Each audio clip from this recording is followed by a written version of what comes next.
Congressional District debate between Republican Congressman Joe Wilson and his Democratic challenger Judd Larkins. We would like to thank you all for being here either in person or watching along on our live stream. My name is Emily Copney. I am a senior here at River Bluff, and I am also a part of the Center for Law and Global Policy Development, a special program we learn about law, policy, foreign relations, and all other facets of the government. Tonight will be a joint production between the Law Center and our school Center for Media Arts. It will be a bit different than your typical congressional debate. Law Center students have come up with the questions. 3 seniors, Bryson Harry, Tate Sweat, and Kylie Mills will be here to ask them. And moderating the debate tonight will be Avery Wilkes, an award-winning reporter from the Post and Courier. Thank you.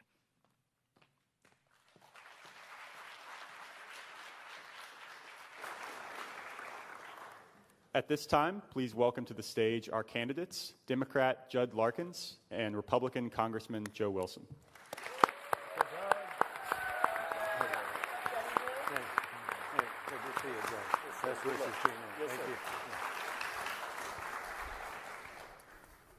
Joe Wilson has served as congressman for South Carolina's 2nd District since 2001.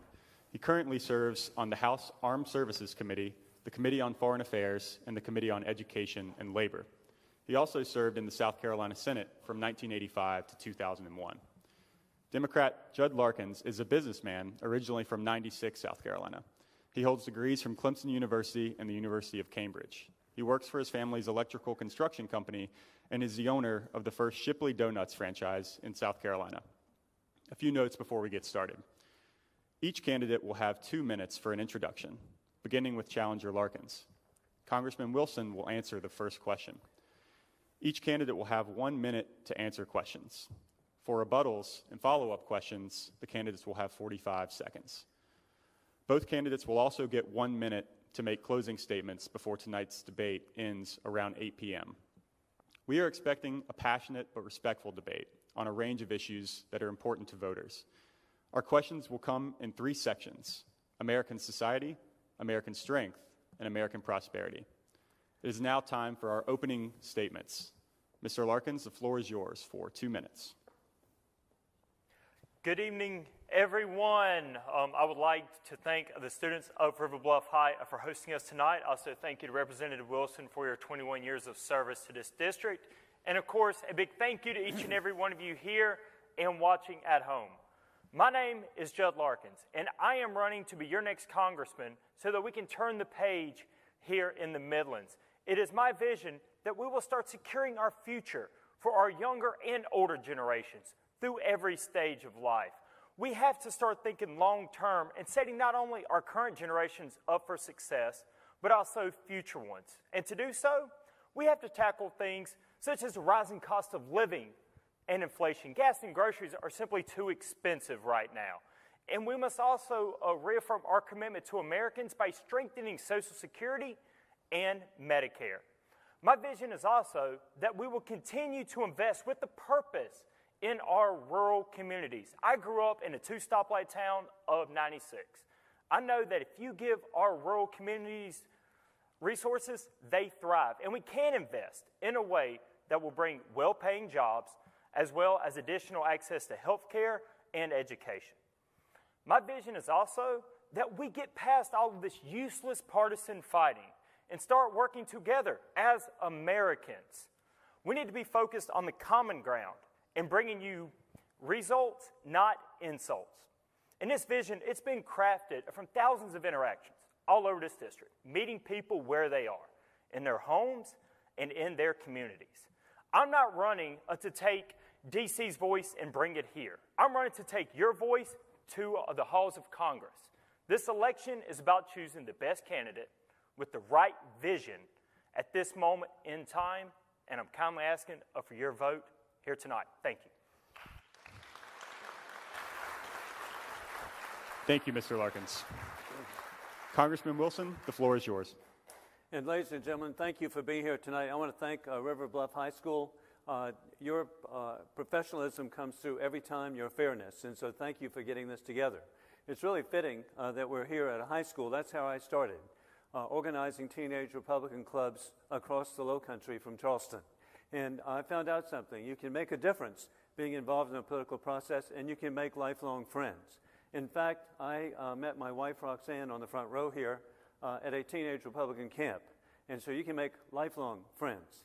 And so I'm really proud that it's possible to be in politics and make friends. Additionally, I've lived the Republican Revolution here in South Carolina. When I first started, there was not a single Republican elected official in the state. Now, not due to me, we have Republican supermajorities in the state, House, and Senate. I see Representative Paula Calhoun here. We have every statewide official in South Carolina is a Republican. As a college Republican, when I came to Lexington County, there was one Republican elected official, State Senator Floyd Spence. Today, it's reverse. There's one Democrat. Everybody else, thank goodness, are very capable and competent Republicans. This is because we stand for limited government and expanded freedom. Additionally, Republicans mean jobs. And we saw that with Donald Trump, and that is that we had record low unemployment for African Americans, for Hispanics, for Asian Americans, for young people, and for women with his jobs, which also produce 2% inflation. That's all. We also know that Republicans stand for energy independence, lower gas prices, expansion of clean nuclear fuel. This can be done. Also, Republicans stand for peace through strength. That's why we had no war until currently. And that's why, with Ronald Reagan, we won the Cold War. We liberated dozens of countries from socialist oppression, and now young people live all over the world with capitalist free enterprise. And finally, we also support law enforcement.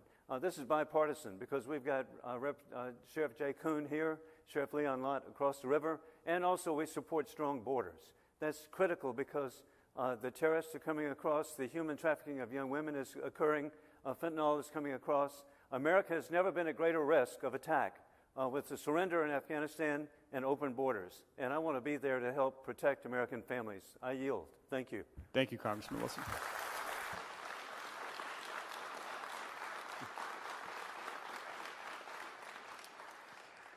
The first section of tonight's debate deals with American society. Our first question will be asked by Bryson Harry, President of the Young Democrats of River Bluff High School. Thank you, Congressman Wilson. Election security has been a hot topic issue in recent years, especially as former President Donald Trump has claimed that there was fraud in the 2020 election. To what extent are you confident in the security of this election and elections across the country, and will you accept the results of this election if you were to lose? Well, I'm very pleased that, in fact, I voted today. And gosh, I have been election commissioner here. I was vice chairman of the commission of Lexington County. I helped draw the precinct lines. I was an election poll manager in the holy city of Charleston. I have worked in elections all my life, but we have secure elections today. I was so thrilled to see that they actually took our fingerprint. They had our signature. They gave us a ballot. And then something very important to me, because at one time we didn't do this, we now get a paper ballot. You put your ballot in, it prints it out, and then you submit a paper ballot so that we can have a recount. And so I urge everybody to vote early and understand that in South Carolina, we have safe and secure elections.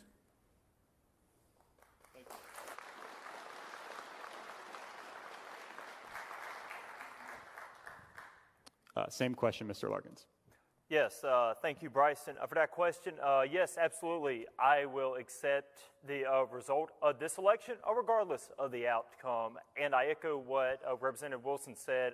Elections are safe and secure here in South Carolina. Our very own head of the Elections Commission mentioned in Aiken earlier this year that it was very low instances of fraud, and he mentioned single digits, and most of those occurred in really small local races where one or two votes makes the difference. I saw earlier today where we had over 40,000 people early vote in this election. So please, go out, vote. Early voting is still open. And yes, you can rest assured your vote will count in this election. Thank you. I do want to follow up. Both of you were asked if you are also confident in elections across the country. So I'll start with you, Mr. Larkins.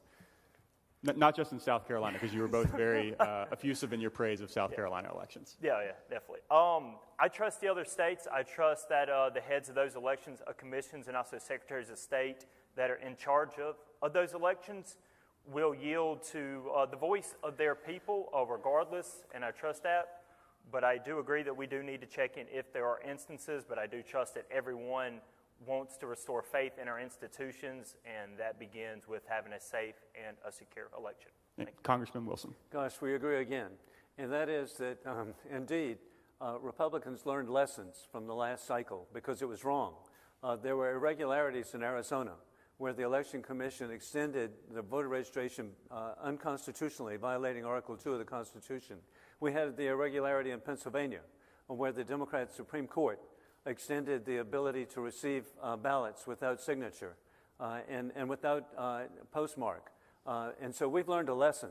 Republicans are monitoring the election, so across the country we have fair elections, and we truly learned a lesson from 2020. It was horrifying, the different irregularities that occurred all over the country. Do you believe the 2020 election resulted in the appropriate outcome or the correct outcome? I voted for Mr. Sure. Biden's president. Okay? Sure. And I voted that way. Okay. And you believe he was correctly, rightfully elected? Oh, yes. Okay.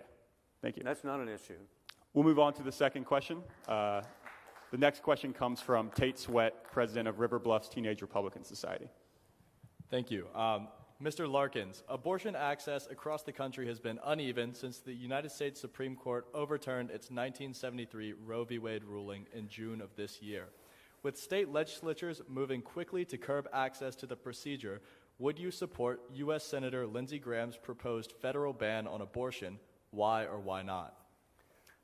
Thank you for this question, Tate. No, I would not. Along with the majority of Americans, I believe we need to actually reinstate Roe v. Wade based on the current medical standard of viability. Thank you. Same question, Congressman Wilson. And actually, a majority of the Americans do support limitations on abortion. But there's been a radicalization of the Democratic Party. To me, it's very sad. They have moved from a position that President Biden had, that he was against abortion. He now, and every member of the Democrat member of the House actually voted for late-term abortion. Late-term abortion means infanticide. It means killing babies. And they've all voted for that. But the American people do respect that you would have limits so many weeks, and they also respect in terms of rape, incest, and life of the mother. And so a majority do favor limitations, as is done in every other country on earth except North Korea. Our third question comes from Kylie Mills, president of River Bluffs Independent Party. Mr. Wilson, the Biden administration recently moved to pardon prior federal convictions for simple marijuana possession. The president also called on state governors to do the same for state offenses, saying no one should be in jail solely for the possession of marijuana. Do you support this move? If not, why? Well, actually, I respect very much the State Law Enforcement Division, Mark Keels, and law enforcement. That's who I look to for advice on how to handle these issues. And so to me, I would not support doing away with this. And I believe that where we have a law and you violate the law, that you come back and then ignore it sends a bad message to the American people. It puts the American people at risk. We've already seen the catch and release. This is a part of that. Defunding police. The Democrats, it's shameless what they've done, and they have put the American families at risk, particularly of all places in lower income Democrat communities. The people have been victimized with the highest rise in homicides and burglaries in 40 years, and putting American people at risk. And so this is part of that, of being, I believe, weak on criminals and putting the American families at risk. Mr. Larkins, same question. Yes, I do, and I am so glad that this is now a bipartisan topic. Congresswoman Nancy Mace from the 1st Congressional District introduced a bill to deschedule and regulate marijuana similar to alcohol, which actually does return a lot of power to the states. And I do think that we do need to have a conversation between law enforcement, mental health providers, as well as substance abuse professionals about how to go about descheduling and eventually regulating, because we need to make sure there's not any unintended consequences. And as well here, I want to make sure that our farms are local farms cultivating marijuana and local small business retailers. I do not want to see Chinese-owned farms like they're getting into other agriculture. as well as big corporations on the distribution and selling. Thank you. Our next question comes from Bryson Harry with the Young Democrats. Mr. Larkins, between 1966 and 2019, more than 75% of mass shooters obtained their guns legally, according to the New York Times. What changes, if any, would you make to the process of purchasing and owning firearms? Yes, absolutely. Thank you, Bryson. As a gun sense candidate, I support the Second Amendment. However, we have to do more to keep firearms out of the hands of those with bad intentions, as well as keeping our children safe. Thoughts and prayers go out to the folks of St. Louis today for that tragedy. I believe we can enhance background checks by closing all of the loopholes. I think we also need to keep expanding access to mental health counseling, as well as education around a secure storage of firearms, because a lot of firearms are being stolen out of unlocked cars. Children are still finding loaded weapons at their homes. We need to make sure that we can feel safe about our children at home, also in school, as well as reducing the opportunities for violent crimes via firearms, either obtained by a loophole in place or stolen illegally out of a car or a home. Thank you. Congressman Wilson. I support the Second Amendment, the right to bear arms. And I also very much support that we modernize, and we should have, the centralization of determination of persons' criminal backgrounds as to whether they could buy a gun. Sadly, the murderer of the dear people at Mother Emanuel Church, it was a mistake by his transcription of numbers. He should have never had a weapon. And so over and over again, where there's been a use of a weapon, it's not been in accordance with the law. And so we need to enforce the laws we have. Clearly, I know that if guns are outlawed, only outlaws will have guns. And then we see in Chicago, 2 weeks ago, they have the strongest gun laws that you can put together, and they had 50 shootings. We know the mass homicides that occur in another city, Philadelphia, Democrat control, of extraordinary shootings in Washington, D.C. And over and over again, it's the guns don't commit the crime. People do.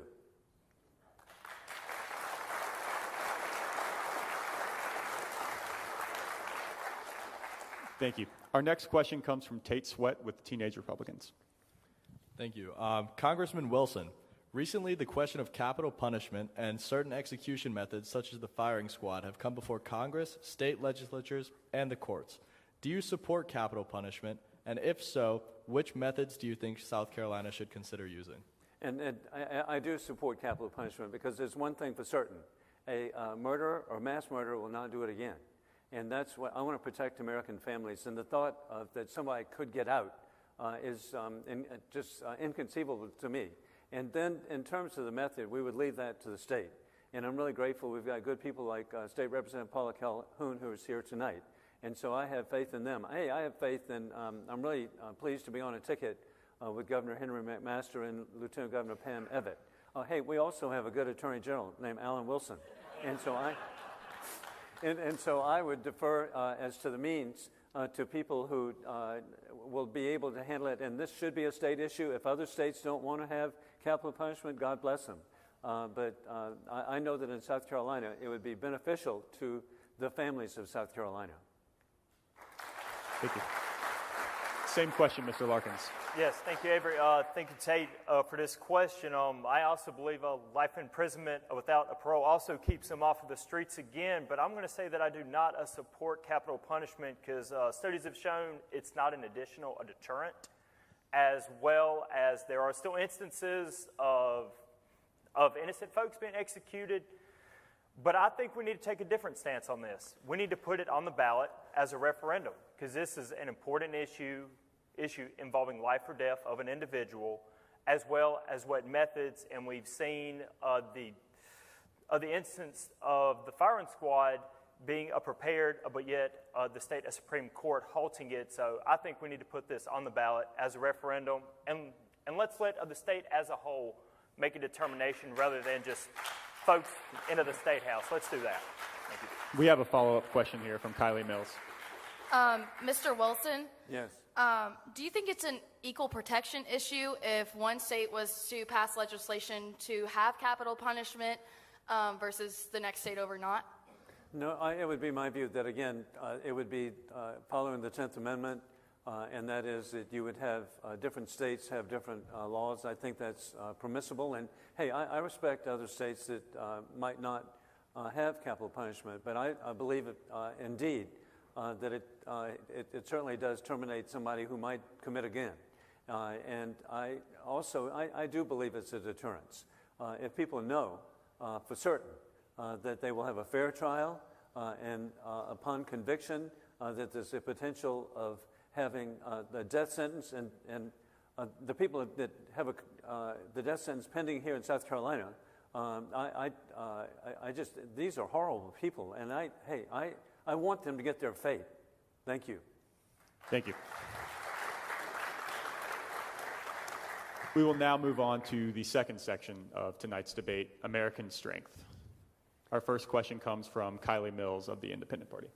Mr. Larkins, as the Ukraine-Russia conflict escalates and Russian President Vladimir Putin threatens to use nuclear weapons, should our country intervene with military force in order to prevent the usage of tactical nuclear weapons by Russia? All right, thank you, Kaylee, for this question. And my support goes out to the courageous people of Ukraine.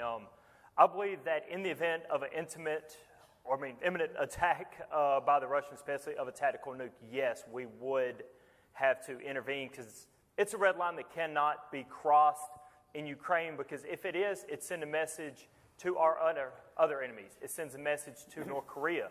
It sends a message to Iran, who is now supplying Russia with drones as well as personnel, most likely in exchange for information regarding the nuclear weapons processing capabilities. So yes, it is a red line that must not be crossed, and if we know it's imminent, yes, we need to act. Thank you. Congressman Wilson, same question. And we agree. And Mr. Putin did something, war criminal Putin did something he did not mean to do. He unified Republicans and Democrats. I'm also the co-chair and founder of the European Union Caucus. He has unified the 27 countries of the European Union Caucus. Some of them are neutral. This has never occurred. Putin also, I had the opportunity to meet with the president of Finland in Helsinki and the foreign minister of Sweden in Stockholm. They now are members of NATO. Sweden has ended 200 years of neutralism to be an American ally. And then it's so important, Finland, they have an 830-mile border with the Russian Federation.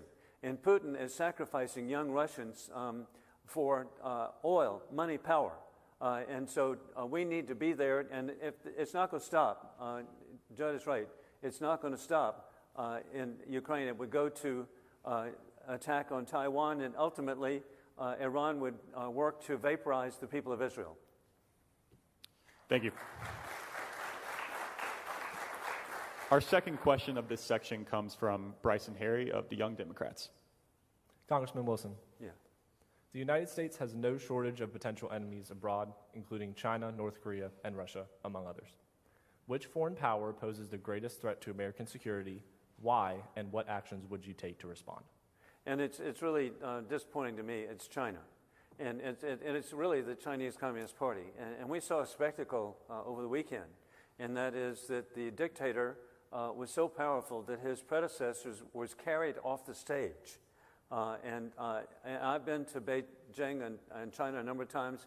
My appreciation of China, my dad served in Kunming, Chengdu, and Xi'an with the Flying Tigers. And so I grew up with the great affection of the people of China, and I thought that our economies would be so integrated that it would be mutually beneficial that we work together. But that's not what they want to do. They want to establish themselves as the world power. And that's why in the South China Sea they've built all the bases that they have. They have threatened, obviously, Taiwan, 24 million people in Taiwan. And I was there 2 months ago, and the people of Taiwan will resist. And we need to give them every bit of military capability, sell it to them, actually. This is not a give, and they can make it too. And so Taiwan must remain independent. Thank you, Congressman Wilson. Same question, Mr. Larkins. Thank you, Bryson. I agree with the representative. The answer is most definitely China. At that same meeting where Hu Jintao was ushered off, Xi Jinping mentioned that it was time to ramp up efforts to reunify the mainland with the island of Taiwan, and he didn't mean peacefully, he meant by force if necessary. And Taiwan is an important ally for the United States. It's an ally politically, militarily, as well as economically. And like the representative said, we need to make sure the people of Taiwan can defend themselves if Chinese aggression occurs. Hopefully we can do everything in our power to not get to that point, but if it does, we need to make sure that they have what they need to resist as well as to do our part. Thank you. Thank you. Our next question comes from Tate Sweat with the Teenage Republican Society. Thank you. Mr. Larkins, do you think that the United States has a moral obligation to police the world? And if so, what is the military's role in foreign conflicts? Yes, thank you, Tate, for this question. Wow, y'all have a bunch of great questions, man. Y'all are good. Our role is to set the example that the world needs to be a global, peaceful, democratic setting for all countries, which is why we are helping the people of Ukraine in the face of Russian aggression, and it's why we're backing Taiwan in the face of Chinese aggression, as well as South Koreans in the face of North Korean aggression. Our role militarily is a big deterrent, and it's not just our capabilities on the air or in land or in sea. It's our cyber capabilities as well. We're able to take complete countries offline without putting in harm's way any American, and we need to make sure that our capabilities are used as a deterrent, because war, as we've seen in Ukraine, is a last resort because it brings a lot of destruction for years to come. Thank you. Thank you. Congressman Wilson. And instead of being the world policeman, what we're doing, and successfully, I believe, is getting democratic countries to work together. I mentioned to you about the European Union, NATO expanding, how incredible that is, and unified. Additionally, we have CETO, which are the Southeast Asian countries, and then we are working now, finally, President Donald Trump was successful in identifying the Indo-Pacific, which means India is part of the alliance that we have as the world's largest democracy. And I was really grateful to be working. I was present with Governor Nikki Haley in New York, Madison Square Garden, to welcome Prime Minister Narendra Modi. I was on the host committee for Prime Minister Modi when he spoke to Congress. 3 years ago, I was in New Delhi for Indian Independence Day, and to see the United States work with India, which is the largest democracy in the world, 1.2 billion people in India. And hey, we know something. The Indian American community here own a majority of the hotels and motels of the Asian American hotel owners. And so we know how effective the people of India can be. And also this special day, Happy Diwali, which is the national holiday of India today. Thank you. We have a follow-up from Tate Sweat. Yeah, I had a follow-up question for Mr. Larkins concerning the first thing you said. Just to clarify, are you saying that the role of the United States should be that of a role model instead of like an authority figure? Absolutely there. Definitely a role model, because those are how we all learn, right? You find a role model here at school and try to emulate them. The person that tries to roll with an iron fist normally doesn't get the best response, and it normally just creates enemies or animosity. So definitely think we need to do it. Representative Wilson said, is do a good job of bringing together countries, definitely with the NATO expansion, and hopefully we can add in Ukraine as quick as we can to the fold, but definitely one more as a role model than, stick our foot down and force people to do stuff. Thank you. Our next question comes from Kylie Mills with the Independent Party. Mr. Wilson, in 2019, U.S. military spending costs taxpayers more than $734 billion. Roughly 20% of the government's taxpayer funds go towards defense spending, according to the Soldiers Project. Do you consider U.S. defense spending worth this investment? Oh, absolutely. And hey, it's called peace through strength. If we're strong, if we have the best equipment, if we recruit the best troops, and I'm really grateful. I represent Fort Jackson. To see the young people coming to serve here, going through the Columbia Airport is such an inspiration. I previously represented Parris Island, and so I know how important it is to see the success of our military. And then it's personal. My wife, Roxanne, gets all credit. Our oldest son served for a year in Iraq, field artillery. Our second son was a doctor in the Navy in Iraq. Our third son was a signal officer in Egypt. And our youngest son, for a year, a Clemson graduate, I'm really grateful, served for a year in Afghanistan. And so I know the value of having a strong national defense. We know the consequence of weakness, and sadly, as much money as it is, the very first priority of the national government is to do for us what we cannot do for ourselves, and that is to provide for national defense. And so that's what needs to be done, and it should be the first priority. Thank you, Congressman. Mr. Larkin, same question. Yes. I would like to thank all of our active military members in the audience and at home, as well as our veterans. Thank you, Representative Wilson, for your service to our country. I believe that the military spending is a way that, like he said, strength now is better than having to fight a war later on, and that strength has enabled us to live through relatively peaceful times. However, I must say I'm against any wasteful spending. I'm not saying there's any there, but just all over the budget. I want, with everybody else as a businessman, that we need to make sure that every dollar is used to invest in a way that brings benefits, because a dollar wasted is a dollar that could have went elsewhere. But yes, thank you. Thank you.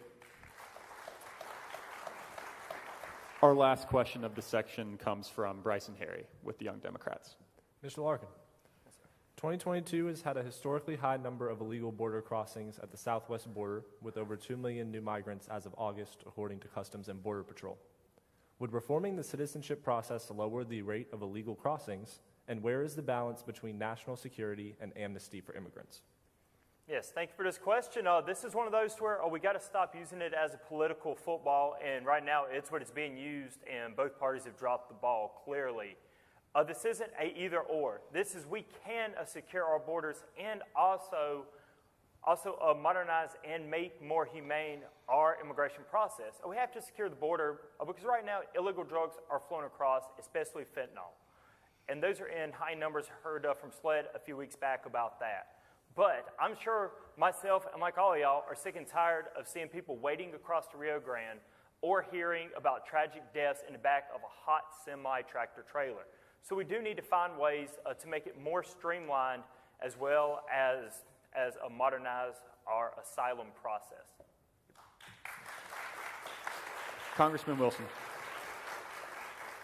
America has good laws for immigration. And so I've actually practiced immigration law to help people come here from India, from Canada, from UK. And so we need to implement the laws we have. But this administration, sadly, has open borders. A good friend of mine, Democrat Henry Cuellar, I saw him on television tonight, and this is horrifying. He stated that 5 million people have come into our country since Joe Biden took office. 5 million.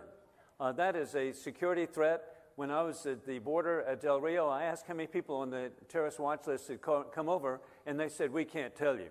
Well, now we know. It's 98. And these are highly trained, professional, well-educated mass murderers. And they've come into our country, and the president is overlooking it, and the vice president, who was supposed to be in charge, I don't know what happened. Anyway, the bottom line is American families have been and are at greater risk today than ever in history. I do want to follow up. This wasn't specifically part of the question, so can't accuse you guys of ignoring it. But I want to ask, how would you address this issue exactly? I think your answer was to enforce the laws we already have. But do you have any other ideas, or is that your sole answer? Okay, I sure do. Go for it. I've seen the benefits of a fence. I was in Jerusalem a couple of years ago, and they were having suicide bombers come across and blow up women and children. They built a fence. We can build a wall. And so, of course, we can build a wall. And the people of Israel figured out, hey, a fence makes good neighbors. Okay, we want to be good neighbors with Mexico. What a great country it is. But 5 million people coming from 160 countries, the trafficking of young women, the drugs that are coming across, as Judd has pointed out, of fentanyl, killing hundreds of thousands of young Americans. This has got to be stopped, and it's absurd. Democrats look at these as new low-information voters. That's not right. That's wrong. Sorry, one more follow-up. We had a Republican president for 4 years. Sorry, we had a Republican president for 4 years who ran on a campaign of building the wall. Yeah. Where's the wall? What happened to it? Hey, I've been there. It was being built. It could have been completed, okay? The portions of the wall are still there, rusting, okay? Mm-hmm. The money's been wasted. But the wall was working, and it was being completed. Despite the fact it was the Democrat Congress did everything they could to stall it, okay? So if there was a delay in building, it wasn't due to Donald Trump, okay? It was due to, God bless her, Ms. Pelosi trying to stop the wall. Mr. Larkins, I want to give you a chance to weigh in as well. You mentioned a need to secure the border as well as to improve the amnesty process, but can you come in with any concrete ideas on what can be improved here? Yeah, definitely is. I'll tell you my kind of thought process by it. As a member of Congress, my job is to listen to the experts, and on this, I'm going to listen to border experts as well as the experts in the technology field, and I'm going to yield to their opinion on the best method. Is it some portions of the border need a wall? Yes. Is it some is using other sort of radar or different things because they are tunneling under, and some portions of the border are very mountainous and would be very difficult to build a wall or other means. So we need to do whatever the experts say will achieve our goals. Thank you. Thank you. The final section of tonight's debate is American prosperity. First up is Tate Sweat with the Teenage Republicans. Thank you. Mr. Wilson, President Biden has proposed up to $20,000 in student loan forgiveness in addition to a payment pause for those in debt. To what extent should the government forgive student loans, and how should they balance that with the burden that it places on our taxpayers? And Tate, actually, it's not reducing student loans. It's shifting the bill to you, and to everybody else in the room who's not receiving it, okay? And so it's really not, but hey, what a payoff, we see. And then I say this sadly, yesterday the president got confused, and he announced that Congress had voted on this, but yet actually Ms. Pelosi had said a year ago this could not be done by Congress, and Congress did not vote on it. He even implied it was passed by a few votes.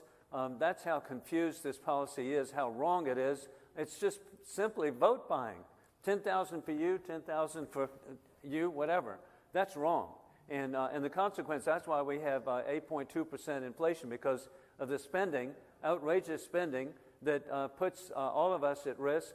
And it's really reduced with 8.2%. Even the president also said it was zero inflation. You've got to be kidding. So did the vice president. That's insulting to everybody here. But it actually equal to 1 month of income lost, $8,000 for every family.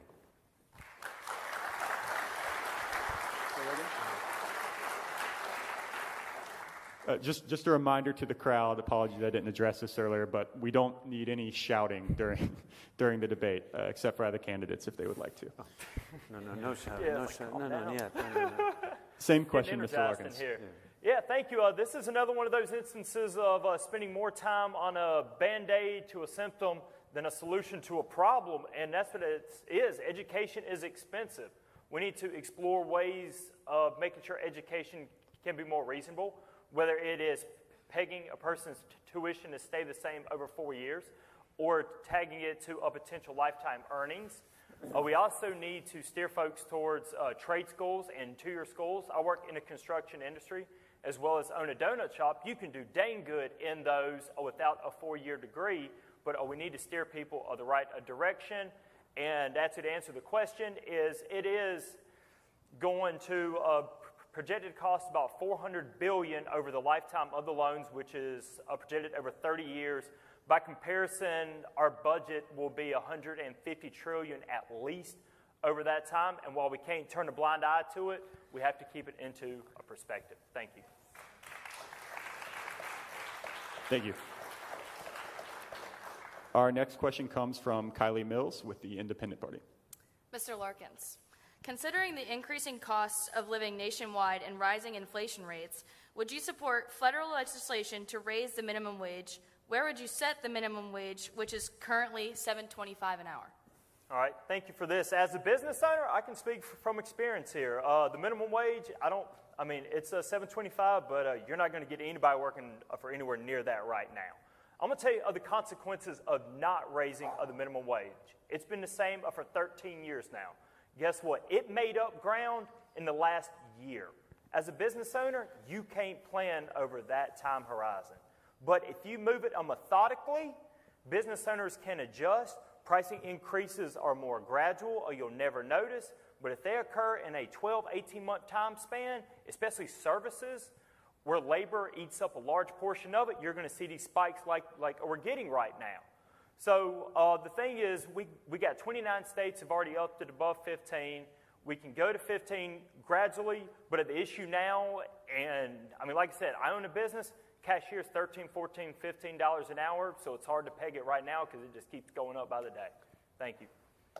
Thank you. Congressman Wilson. And this clearly is a state issue, not federal. And I don't want any more federal involvement. And to me, it fulfills my view of limited government, expanded freedom. Where you have the federal government get involved, it interferes with the ability of small business people to be successful. And what may work in New York or in California is not applicable to the people of South Carolina. And I am very much in favor of leaving that up to states. And then I really enjoy working with the National Federation of Independent Business. I appreciate being endorsed by them. They endorsed two really good candidates, maybe one, Tim Scott and myself. And so I believe very much that small businesses can best operate without federal government intrusion and more regulation. That's what Donald Trump, whatever, he did great. For every new regulation, he would withdraw about 4 or 5. And so that business could grow and create jobs. That's why we have all the hiring signs. Thank you. Congressman Wilson, it sounds like you don't believe it's your place to make that decision, but do you believe that $7.25 an hour is a living wage? Well, actually, it's irrelevant because, as Judd very correctly pointed out, you can't get employees at that. And so, I love to see what the pay rates are when I see the signs beginning at $15, beginning at $20. I saw the ads for Palmetto State Armory, I think, beginning at $20. I mean, it just, and with benefits. Golly, this is impressive. And Mr. Larkins, I believe you mentioned the $15 figure a time or two. Is that where you stand on where the minimum wage should be? I'll be honest, right now, I could say 15. I could throw out a number, but we're in the middle of this roller coaster right now, and honestly, until we can get a little bit onto the other side, it's hard to say what a living wage is going to be. So I'm sorry for the non-answer, but that's the take it is right now. Thank you. Appreciate the candor. Our next question comes from Bryson Harry with the Young Democrats. Congressman Wilson, the recent spike in gas prices due to Russia's invasion of Ukraine has raised questions about American dependency on foreign oil. How would you address those concerns? Thank you. Okay. The increase in oil prices is not due to war criminal Putin. It's due to Joe Biden. He declared war on fossil fuels. This borders on insanity, to declare war on fossil fuels without having an alternative. On day one, he stopped the Keystone Pipeline, 900,000 barrels a day. Over and over again, you're not going to believe this, something I found out today.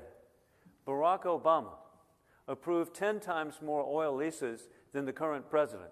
And so we need to restore sanity to the energy field, to provide for clean energy, but to provide for every means of becoming energy independent. And then the hypocrisy of the current president to bow down to Saudi Arabia, to beg for oil from them, to try to get oil from Iran, from the dictatorship in Venezuela.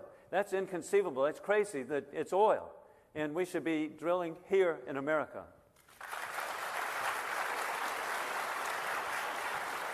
Mr. Larkins.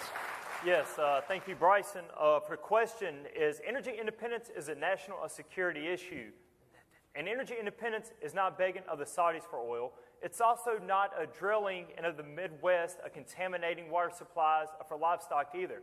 Energy independence is about using American knowledge, American research, and American know-how to innovate away from fossil fuels. Because we cannot do it overnight, and we will not do it overnight, but we can continue to innovate away over the coming decades, and we can put the wind farm off of the coast of South Carolina using South Carolina-made parts, and we can continue putting solar farms out in rural Barnwell and Aiken County, and let's find a way to manufacture them here as well as using local installers. Thank you. Thank you. We have reached the last question of the night, which will come from Tate Sweat with the Teenage Republican Society. Thank you. Mr. Larkins, with increasing domestic production costs and cheap or untaxed labor overseas, many businesses have found it more profitable to move production elsewhere. How should the U.S. better promote domestic labor instead of utilizing labor in developing countries? Yes, absolutely. Well, we got to bring it back. I worked in the supply chains for over a decade, and they were a ticking time bomb that exploded the early to latter parts of COVID, as we've seen from the increased time of shipping from China to the U.S., as well as the shipping costs. So we got to bring back certain industries, especially medicines, pharmaceuticals, chip manufacturing, which we are bringing back to Ohio, but it takes time. We're going to have to invest. And I know some people don't like spending money to bring stuff back, but if we don't, we see what happened. The lack of chips clogged up the automotive industry. It's clogging up the electrical industry now, so we can't bring new houses online because the components are taking forever. And that's causing housing prices to rise up. So we need to make sure that we invest using federal dollars in these industries that not only decrease price pressures long term, but also increase our security. Thank you. Thank you. Congressman Wilson, same question. Truly, Republicans mean jobs. And so by reducing taxes, reducing regulations, I had the opportunity to work with Governor Jim Edwards on the State Development Board to bring Michelin to Lexington County, the largest Michelin investment in the world. I worked with Governor Carroll Campbell to bring BMW to Greer. That's the largest BMW investment in the world. And hey, it didn't start out really well. They kept telling us they're going to have to change the name of Bavarian Motor Works to Bubba Motor Works. But actually, Bubba can make cars. And we saw with Governor McMaster's leadership last week an additional $1.7 billion in Greer.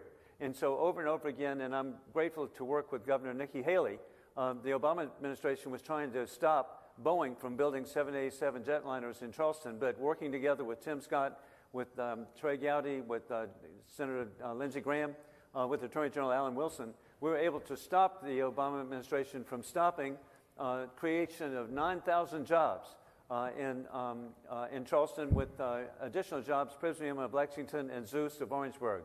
And so Republicans mean jobs. Thank you. Well, this has without a doubt been the friendliest debate I've ever experienced. We didn't use a single rebuttal to address a personal insult, so I appreciate that from both candidates. It is now time for closing statements. You will each have a minute, and Mr. Larkins, we will start with you. Well, thank y'all so much to the students of River Bluff High. Thank you to each and every one of you. Thank you to Representative Wilson for this.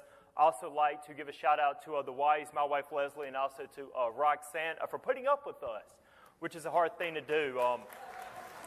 This election is about the best candidate with the right vision at this point in time. And my vision is to secure our future, both young and older generations, setting us up for future success. My vision is about continued investment in our rural areas so that they have the resources they need. And also, my vision is that we get away from this partisan politics. Folks want an American solution, not a Democratic solution, not a Republican solution, an American solution that works. So, folks, it's been a pleasure, and I'm kindly asking for your support and your vote. Thank y'all. God bless, and good night.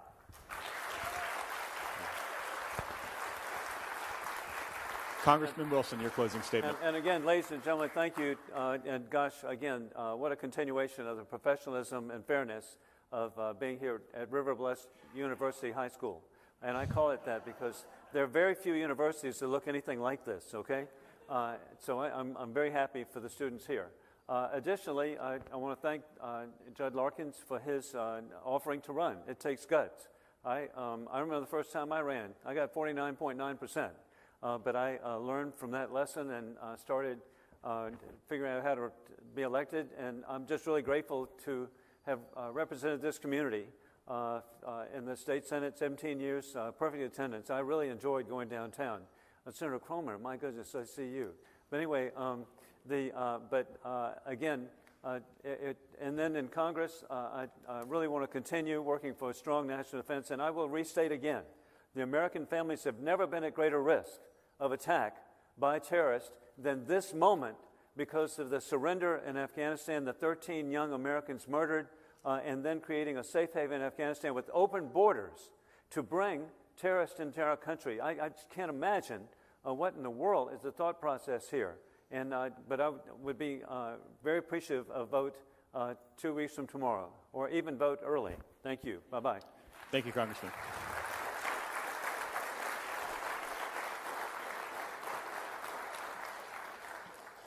That concludes tonight's 2nd Congressional District debate.